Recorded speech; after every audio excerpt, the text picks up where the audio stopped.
Greetings everyone, and Great here of another HPR 2 Definitive Edition replay. So on the top right side as the red Incans, we have shRk-pspdTN. I have no idea how to pronounce that. As well on the left side as the blue Japanese, we have ilovebaskets, which is not a half bad thing to love. Baskets are interesting.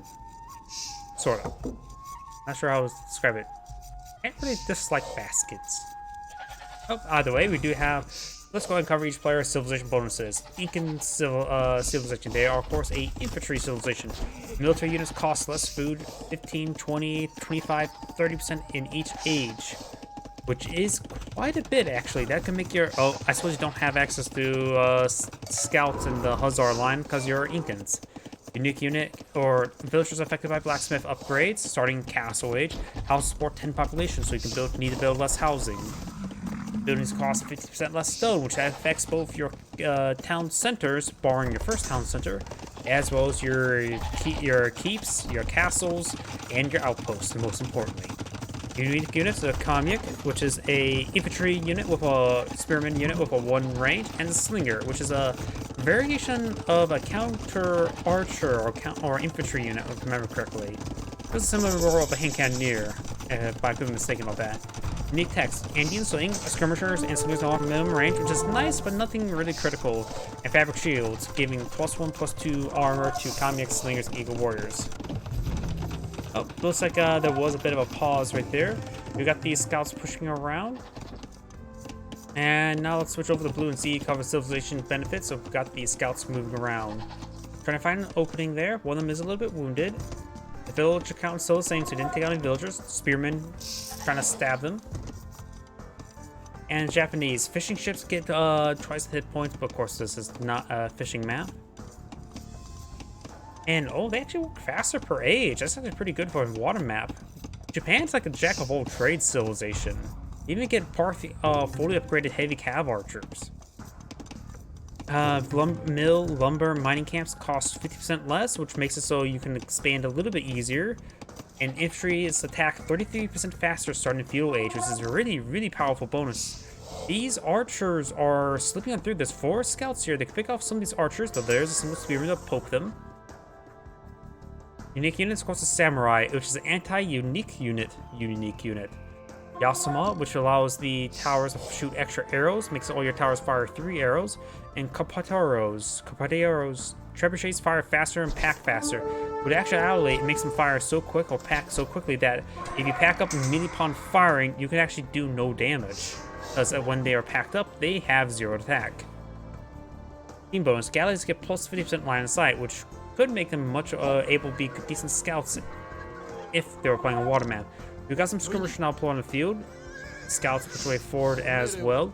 No melee infantry units to engage this opponent. Japan, can they get? Yeah, they get both supplies and gambersons. And we got a severely large army of archers here. So the skirmishers are a good idea. If you don't know what your opponent's going, if you're worried about your opponent's going to attack archers, just get out some spearmen early. Not spearmen, skirmishers. Skirmishers do well in most matchups. They're cheap, and they're good in most early matchups. I'm about to sneeze, so sorry about that. Good shots there. Getting some good high ground damage there. Does roll a miss there. Spearman trying to still poke away against these guys. Sneeze is still not has come out. And now got the spearman now charging down the hill, trying to engage the spearman. Does get some pokes there. Spearman, of course, they deal 3 damage. Skirmishers have 0 armors, but they still have 30 health, so it takes 10 stabs and they're dead. But now the skirmishers are starting to get overran. Got some horsemen charging forward. Horsemen not receiving fire there. There's a lot of archers here. Skirmishers being slowly picked apart. He may need inside the town center. Does pull some into the town center. Make its way up north. As the fire probably goes to right about here. It should start receiving. Nope. I always forget how short the town center fire is. I mean, in almost every other Age of Empires game, including Age of Mythology, town center fire actually has decent range, but in this game, not so much. Skirmishers does get some good damage there. Takes on another spearman there. Very good. Gets some good damage. Scouts could push on forward. They need to hit these archers, and now there goes all those spearmen support. The scouts could just start being aggressive forward. A lot of the skirmishers get some damage on in as they start drawing fire. Scouts have 2 inherent pierce armor. And I do have these archers making their way around back, maybe trying to find another angle of engagement. Red's going for more archers and more villagers, not big surprise. And over here for blue, we just see more skirmishers and more villagers. We need an eye for a bit more skirmishers and extra scouts when hurt. These skirmishers are being separated from the scouts. These archers does get some free damage there. And now got the lion there. The lion could actually have picked off this wounded guy there. I don't know how much damage a lion does. We see a lion to click on. Here we go. I can't see how much damage it does. The villager here could be picked on off.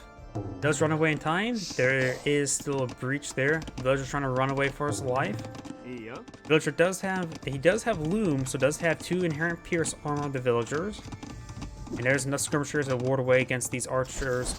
But now Blue's scout there does spot all of these archers as well. Blue needs to get out another archer range. They had a brief moment of not pulling out anything. There's a slight villager count advantage for Blue as well. Market not being put on field. Arrows are now raining on in. Takes the 3rd volley. Does not kill off that villager there. This villager now receiving lots of fire there. Does scout one of the archers now. Does pick off that villager. Oh, and these archers are making way forward. Does take out that villager now. This villager trying to close the breach once again. Got a single skirmisher here. And there is 10 skirmisher or archers right here. Only 4 here. I think he needs to actually stop pursuing these 4 and start hitting these guys. Starting to pursue 3. A lot of these villagers are getting hit. One of them does go down.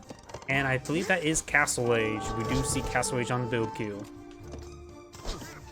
Opponent is going for Castle Age and has it starting building sooner. Getting more archers well, so we see some crossbowmen.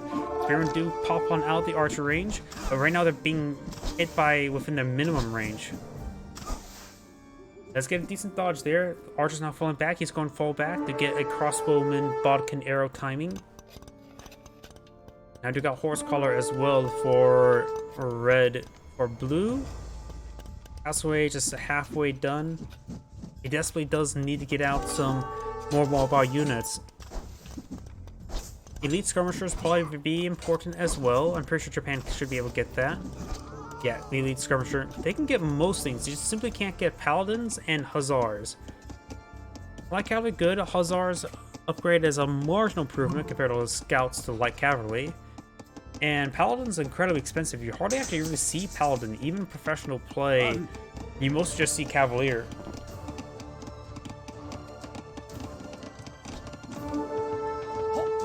We got 9 skirmishers here. He needs to immediately get out elite skirmisher upgrade, in my opinion, as well as getting more pierce armor. He needs these skirmishers to hit really hard. Going for bodkin arrow, going for elite skirmisher, very, very good. It does take a bit of time for elite skirmisher. Bodkin arrow is complete for red. And looks like they did pause the game. Does throw some rounds there onto the house. Let's get inside the town center. And this farm will quickly go on down. Farms have no pierce armor. But honestly, I don't see how a bunch of arrows hitting a bunch of... they're probably spoiling all the food. They are not able to quickly eat up all the fresh kebabs that his opponent's making for him. Now we've got the elite skirmisher there. Bodkin arrow there. They do have the same range. But there's a lot of crossbowmen here. There's 20 versus 10 elite skirmishers. But he does have the counter unit. Some of these villagers, of course, are not working with all the dead farms. We do not got a forward siege workshop. Is he going for a mangonel or a battering ram? He's going for mangonels. He's going for ballistics as well, which is very important for all these crossbowmen.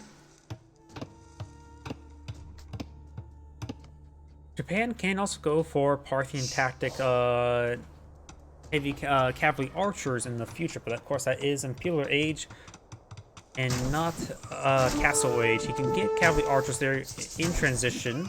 Let's get a couple more crossbowmen there. Mangonel push way forward. You have, looks like a pierce armor research. Very, very nice.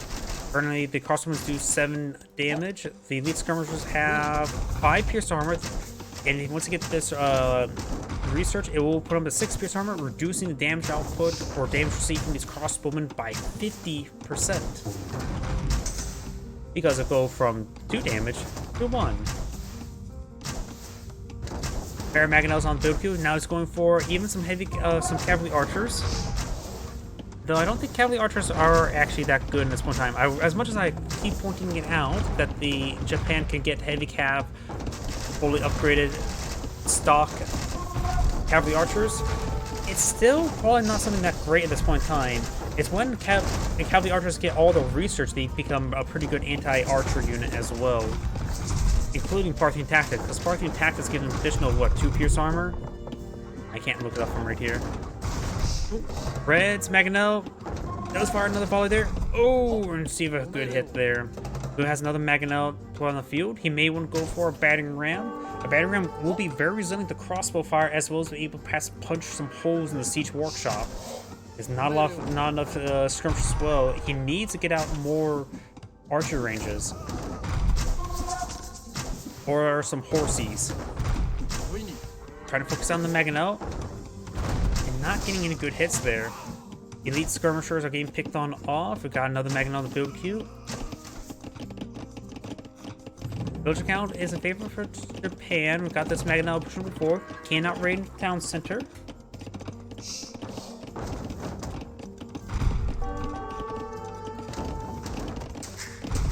Got some shots there into this town center. Archers are moving or crossmen moving around. Is there a breach right there? There may actually be a hole right there. I think the villagers try to go forward and try to shank that Mangonel. Yeah, that was a pretty sizable hole there. That is a big oversight by Blue. But that was a deadly hit there, killing about 6 of them? 7 of them? Get some good splash damage there as well. We're starting to repair up the Mangonel. Very, very nice. Up north, we've got more crossbows advancing forward. There is a breach there from the lumber mill. Cavalry archers right now at this point in time has only 2 pierce armor, 6 range. The crossbow have 7 range. So they should be able to hunt down these small groups such as this one there.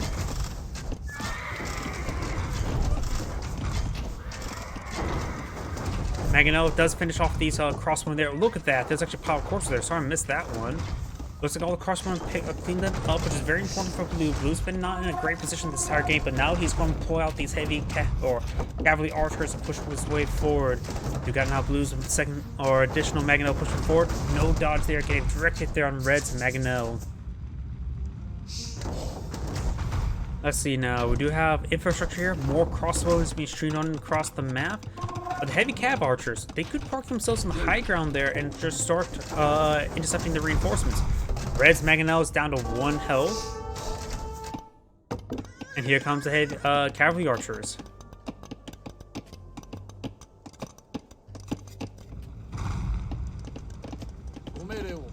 Crossbowman and Mangonel push way forward. And does find these villagers there. He may not have ballistics at the moment, does he? No, he does not have ballistics, so you have to get nice and close. He doesn't even have thumb ring either.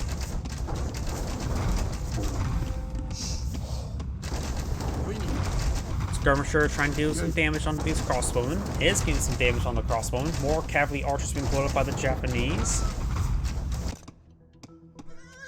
Right now, the villager count is in favor of Red, 54 to 52. These cavalry archers are in a position to pick off some more. Blue still needs to pull out some more skirmishers, as well as to engage these Mangonels. A battering ram could be helpful for that. Or even just a handful of scouts. Blue only has the 1 town center right now, while Red does have 2 town centers, so Blue needs to start hitting those villagers a little bit harder. Looks like Blue's Mangonel does go down, as well as one of Red's. Now trying to focus down. This Mangonel has 3 health, trying to repair it on up. This villager picking it off will deny forward construction. Of course, cavalry archers don't exactly have a great accuracy, and without ballistics they even have less accuracy. And without thumb ring they even have less accuracy.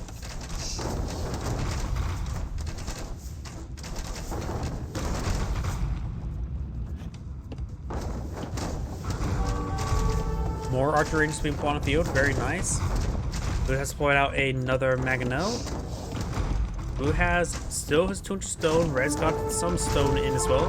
Red also very, very low on food. Cavalry archers push way forward. Receive a decent hit there from the Maginot. Fires a volley there on this Maginot.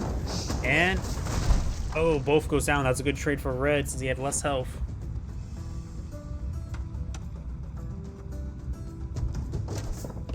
Got another Maginot now being pulled out of the field. We do have these cavalry archers falling on back. Red skyrocketing ahead in villager count.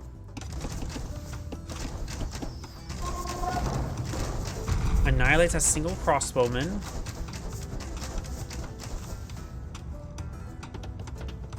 Now Blitzkrieg's not being researched for blue. Very nice. He still needs thumb ring.